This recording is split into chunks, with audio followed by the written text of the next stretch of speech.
piber alle fløjter, maskinen går i stå. Nu fra vort arbejde hjem ad rask hviler.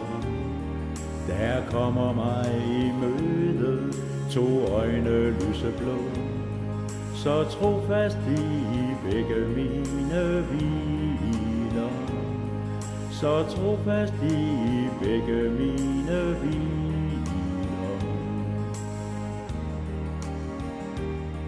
Du tager mine hænder og kysser ømt min mund, og spørger om jeg er træt af dagens møje. Ja, træt det var jeg, Grete, men nu i denne stund jeg glemmer alt hvad jeg har måttet døje. Jeg glemmer alt hvad jeg har måttet døje.